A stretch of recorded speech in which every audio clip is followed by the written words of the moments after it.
Hello, and welcome to In the Roud.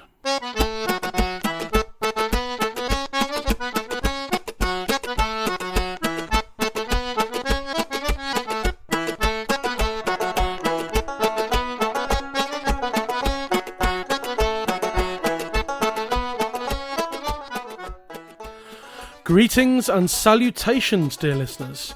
My name is Matt Quinn, and this is In the Roud, a folk song podcast.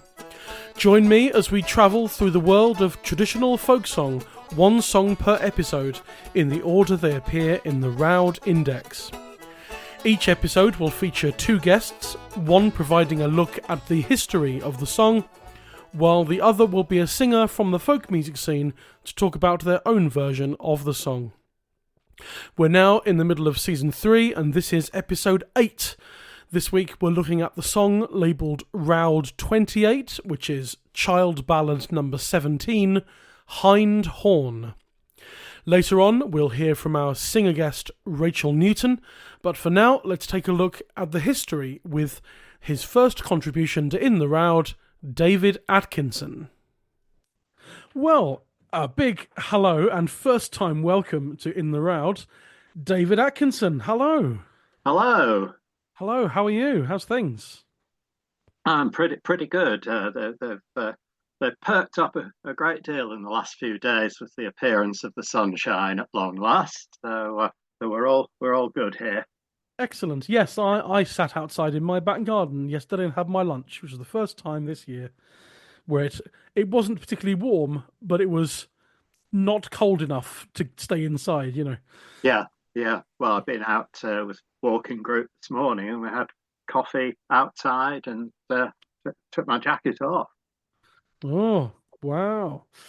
Yes, it's certainly become not warming up, but it's becoming less cold.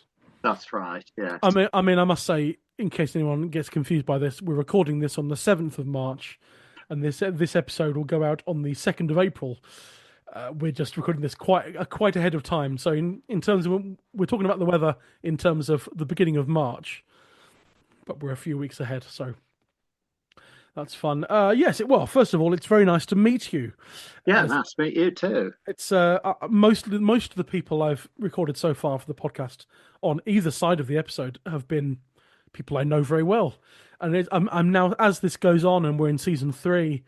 And as the Patreon side with extra episodes and extra songs gathers momentum, I'm finding myself reaching out to people I've not met before, and having to meet a lot of people over Zoom. So, yeah, it's we've had email correspondence occasionally, but this is our first actual meeting. So that's right. It's very good, and we're here today with a song I knew about only in the sense that I've heard a couple of people sing it. But aside from that, I don't really know anything about this song. So instead of me pretending not to know anything about the song, for I am the interviewer this time, I genuinely don't know much about the song at all. So let's get going. This is, as I said in the intro before we start recording this one, this is Roud number 28, which is Child Ballad number 17, and it's called Hind Horn. Start us off, as always we do on the episodes in the Roud. Start us off with a bit about what is the song about and what's the sort of plot of the song. What are we dealing with Hind Horn? Okay, well, let's start with the chap's name.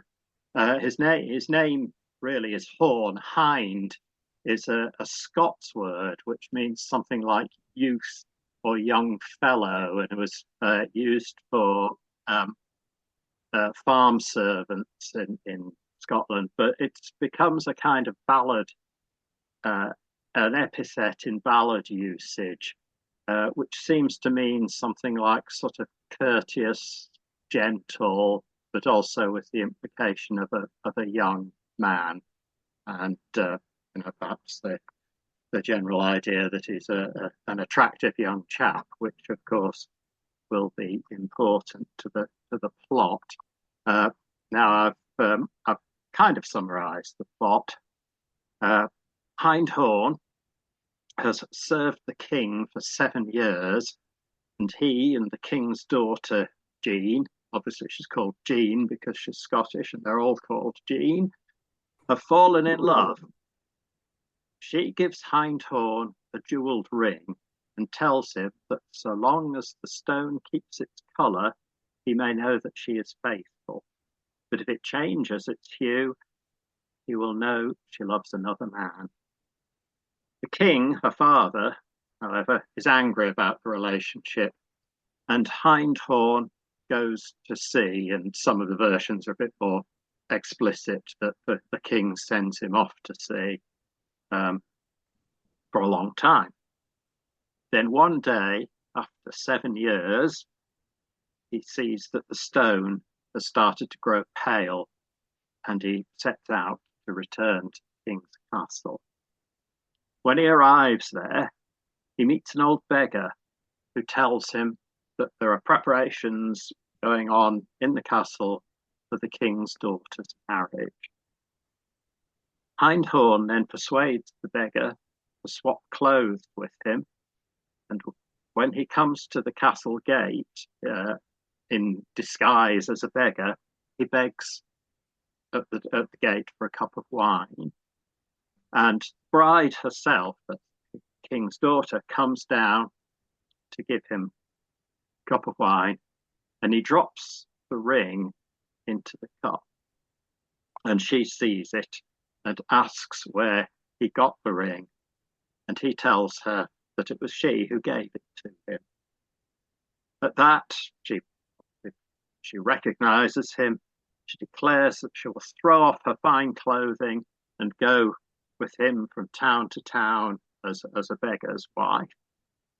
And he tells her that his clothing is only a disguise, and she will be a great lady.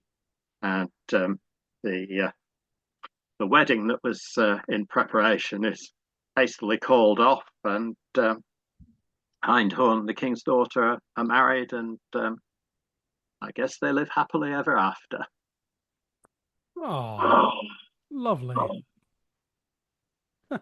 So I mean, it's quite a simple plot, and that plot pattern, story pattern, is one that is sometimes referred to as the return song. I think the term, I think, was coined by Albert Lord, who, well, perhaps I should explain who he is. Albert Lord was a student of Milman Parry, and Milman Parry was a classicist who studied Homer, and he learned that there were minstrels in the former Yugoslavia who sang long or performed long epics, which had some sort of similarity to the Homeric poems. So Parry went out there to research these things, and he was really trying to research how Homeric verse came into being, how it worked. Unfortunately, Parry died very young, so Albert Lord, his student, sort of took up the reins of the research project and recorded a lot of these South Slavic minstrels who sang these long epic poems to the accompaniment of the guzli, which is a sort of single string that it's a fairly sort of monotonous kind of backing instrument. You think of minstrels singing to the harp, and that's the general idea. Though I think guzli is a much less sophisticated instrument. Anyway, that's all a bit by the by. Certainly, the return song thing. As you were laying out the plot of that, I certainly, aside from the jewel, the ring that changes colour, there's a lot of Lord Bateman in that. There is, yes, and we'll come to Lord Bateman in a 2 or 3 seasons time. Maybe right. It may even be in the next season. Let me bring up the spreadsheet. In fact, it's going to be in the next season. It'll be the final episode of the next season of the podcast. So won't have too long to wait till we come to Lord Bateman. But yeah, certainly there's a lot of that in it. Okay, so the the pattern, as Lord described in the Return song, in there are two sort of main strands to it. One, songs that tell of a son setting out to find a lost father, and two, songs that recount the return of a hero from captivity after many years to find his wife about to marry again. And those were the two patterns that they found in the former Yugoslavia. And anyone who's even faintly familiar with the Odyssey will immediately recognize the return of a hero after a long period to find his wife about to marry again, to which he doesn't take kindly. And in the Odyssey, of course, Odysseus slaughters all the suitors to Penelope. This doesn't. Hindhorn doesn't tell us what happens to the unfortunate chap that the king's daughter was going to marry, so maybe we don't have to assume that he's going to get slaughtered. So, as Sir Albert Lord and later a more recent scholar called John Foley, who did a lot of work on epic poetry, identify the Return song as a sort of fundamental characteristic of oral epic poetry, which even brought Beowulf into the equation. Now, Beowulf doesn't really fit that pattern so well, but they were trying to establish a fundamental pattern, and you can argue whether they managed that or not.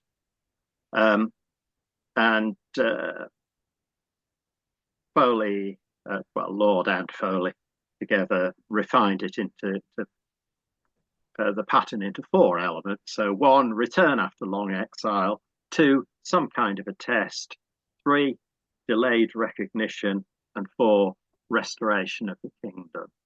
Which all, certainly the first three, describe Hindhorn, and in the sense that he's coming back to claim as his wife the king's daughter. I suppose there's an element of the restoration of the kingdom, though that's not a big deal in Hindhorn.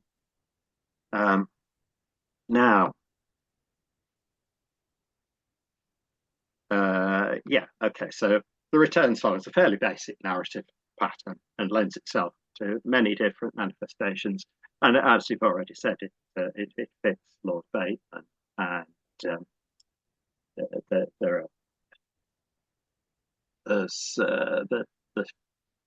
comes to mind the Turkey Factor, which is a broadside ballad which tells a story that's quite similar to Lord Bateman.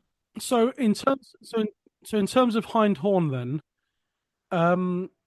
is this, judging by the evidence we've got, is this a particularly popular and widespread song? How common was it? Was it known quite far and wide, or has this been relatively sort of localized?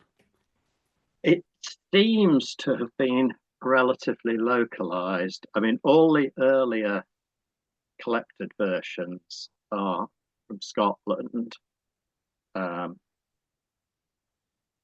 and it's not found in England, not found in Ireland, I don't think, and it is found in North America, particularly in the eastern side of Canada, going down into Maine in the USA, and there are one or two versions from slightly further afield, but the best guess is that it's essentially a Scottish ballad, and one presumes that it made its way to the northeast of North America with Scottish emigrants. So it's always difficult to prove that kind of thing.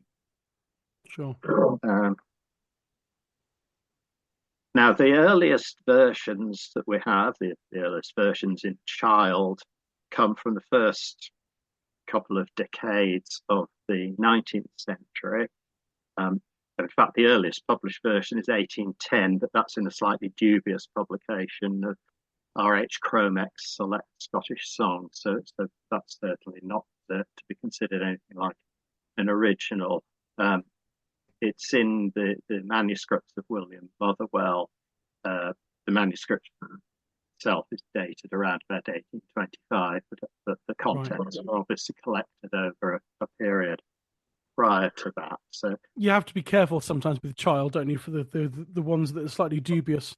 A couple of weeks ago, well, it'll be 4 weeks ago on the podcast, we had an episode on the song Erlinton. Oh yeah, and then there's 3 in Child, or at least in Bronson, and one of them is about Robin Hood. So we don't reckon that one's particularly genuine. no. So you have to take it with a pinch of salt sometimes.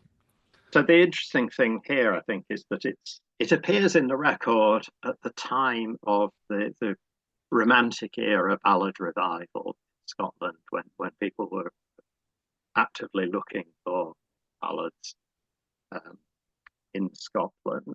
However, and this I suppose is the big however, the actual story is much, much older. Right, okay. So I'm just part reading from notes because it all gets a bit complicated.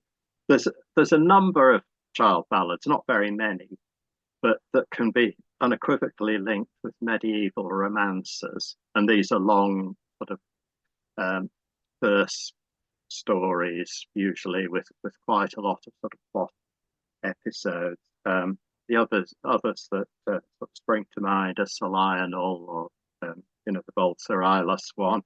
Well, and we'll come to that next week on this podcast. Yeah. So yeah, we'll have a bit more on that then. Which is related to the medieval romance of Sir Eglamour. King Orfeo, the ballad collected in Shetland, which is related to medieval romance of Sir Orfeo. Thomas the Rhymer. And then there are romance elements in some of the slightly more obscure child ballads, like The Boy and the Mantle, King Arthur and King Cornwall, Fair Annie, Lady Diamond, Blanche Flower, and Jelly Floris. And the sort of motif of the loathly lady, as it tends to be called, is in The Marriage of Sir Gawain and also King Henry, the child ballads.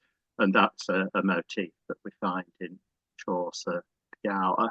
The prevailing assumption has always been, at least since Child's time, that the ballads derive from the romances rather than the other way round, not least because the actual existence of romance manuscripts datable to the medieval period. So, I mean, that has, there are one or two people that have suggested the other way around. Personally, I think rather unconvincingly. So, obviously, you're swayed by the dating.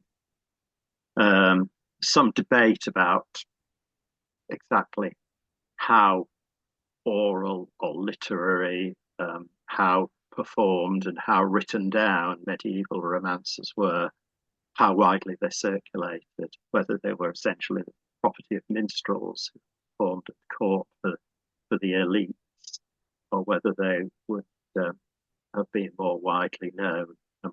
That's all still debated among scholars of medieval literature, and I'm not going to commit myself there.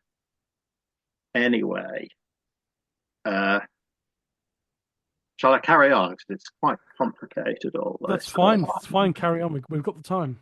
There are 3 separate horn romances dating from medieval times, all of which relate in very different ways, much the same story of exile and return. I'll briefly describe each one of them in a moment, but first, and I'm reading this out, is a summary of the story as it is told in Middle English, and that would be as it appears in the 13th century. Right. So, and this is a romance called King Horn. So it begins with the death of Horn's father at the hands of the Saracens, who send Horn and his companions into exile. The young Horn finds himself, along with 12 companions, abandoned in a place called Westerness, which has been identified with the Wirral Peninsula near modern-day Liverpool. There, the king's daughter, who is called Rimenhild, declares her passion for him, persuades her father to make him a knight. But Horn will not marry her until he has proved his worth, which he does by killing some more invading Saracens. Quite what the Saracens were doing invading Britain at that time is it's fanciful. So, jealous of his exploits, one of Horn's companions, who is called Fickenhild, tells the king that Horn plans to kill him. So Horn goes into exile again, this time in Ireland, where he proves his military skill further by killing yet more invading Saracens. And there, King Thurstan, he's an Irish king, offers his daughter, who is confusingly called Rainild, not to be confused with Rimenhild, right. promises her in marriage as a reward, but Horn remains loyal to Rimenhild, presumably because her name's slightly longer. When Rimenhild's about to be forced into marriage with one King Modi, Horn returns to England in disguise. But then he goes off to defeat the Saracens who had murdered his father. On his return, he discovers that the wicked Fickenhild has just forced Rimenhild to marry him. So Horn quickly kills his treacherous former comrade, and he and Rimenhild then marry. Rainild, Thurstan's daughter, is given in marriage to another of Horn's comrades, this one a faithful comrade who's called Athel, and everyone lives happily ever after. Oh, very good. So the child ballad relates only to a small part of the romance narrative, which is represented by the bit that covers the return of Horn to Westerness in order to claim Rimenhild as his bride. And it is structured by the magical ring motif, which is present in one form or another in all of the romances. In short, Rimenhild gives Horn a ring when he goes away into exile, and when he returns in disguise, he drops the ring into a cup of wine, where Rimenhild finds it, and they are eventually united. So there's that bit of the ballad story. But it is fair to say that the business with the ring, which is very much at the heart of the ballad, is actually fairly incidental to the romances.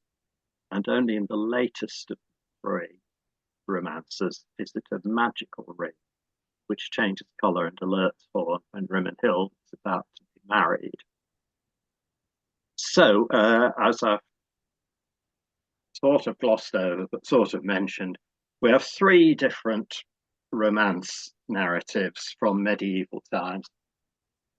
Number one, which is called Horn et Rimenhild, or Horn et Rimenhild, I suppose, is a discursive Anglo-Norman romance written in the French epic verse form known as Les, which is ascribed to one Mestre Thomas, or Master Thomas, and is dated to the late 12th century, that's about 1170, and survives in 5 manuscripts of differing degrees of completeness. The second one, which is what my plot summary was based on, is called Kinghorn, which is a romance in Middle English, probably deriving from southern England, possibly London, in the late 13th century, which survives in 3 different scripts and is composed in heavily stressed rhyming couplets, which probably owe as much to Old English verse as to Anglo-Norman meters. Right, okay. And it has claims to be one of the earliest surviving romances in Middle English. So very roughly, it's about a century before Chaucer. And I'll just read a little bit of it. I don't know how this will go. Here's Rimenhild giving Horn her magical ring. Knight, quoth he true, ich wene ich may thee leave. Take nu here this gold ring. God him is the dubbing.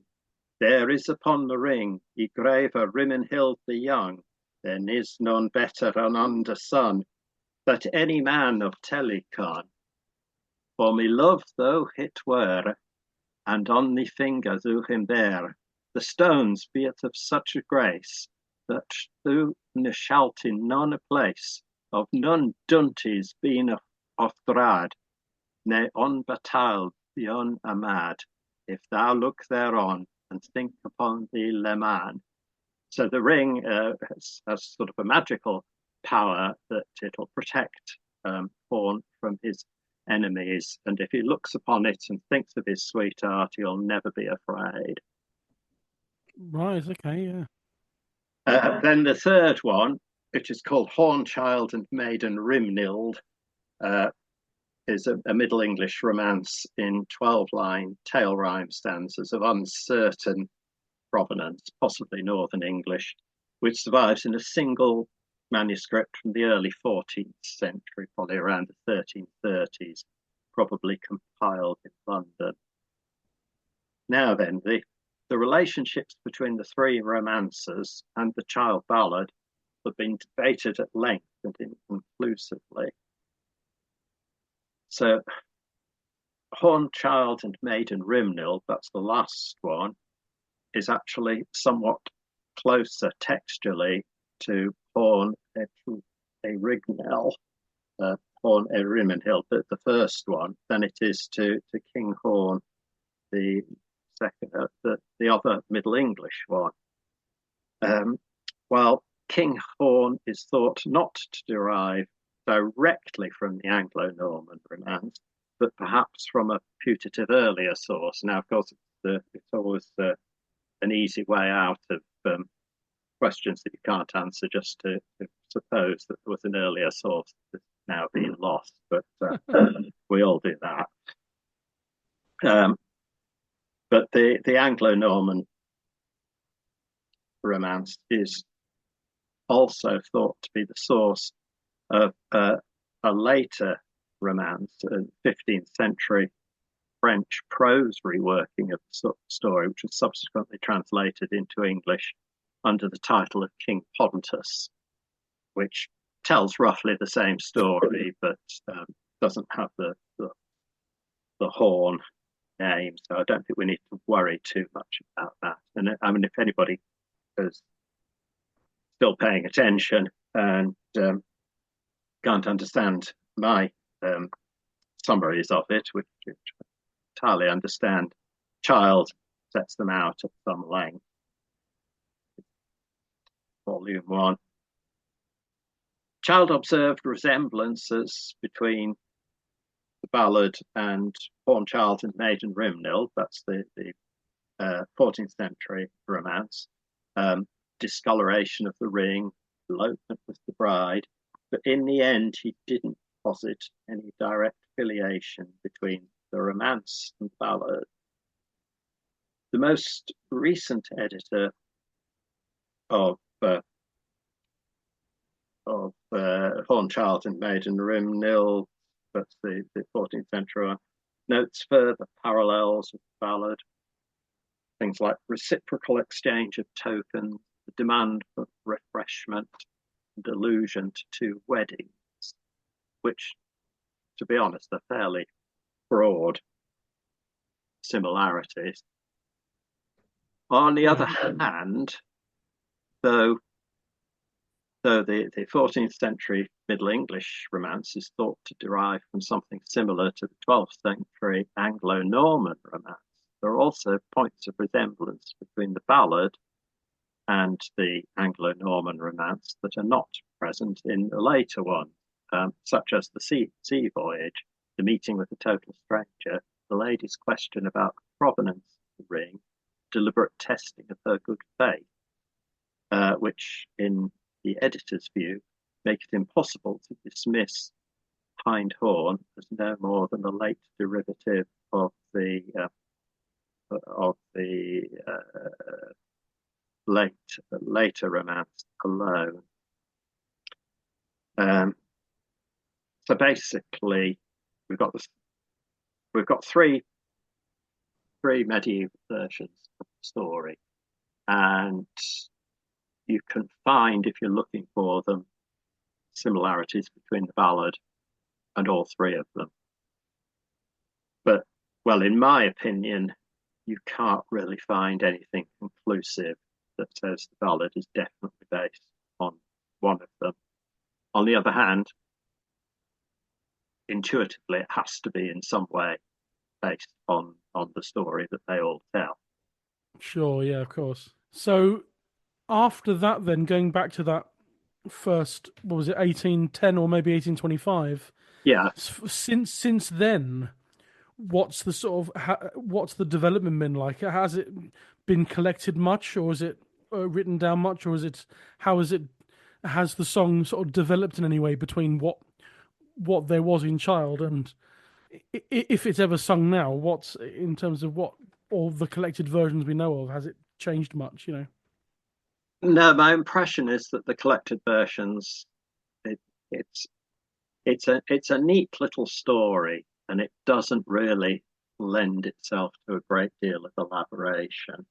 I mean, some of the Scottish collected ones in the Greg Duncan collection add, well, they tell it at greater length, but I think it's quite hard to say that they really elaborate the story. Um, there's a bit more sort of hoisting up the mainsails when he returns home and that kind of thing. But because it's such a neat story, I think it's probably fair to say that it's really remained very much the same. There are one or two versions in Child where I mean, Child thinks he's probably right that little bits of other ballads have crept in, but they're sort of in the way of aberrations rather than development.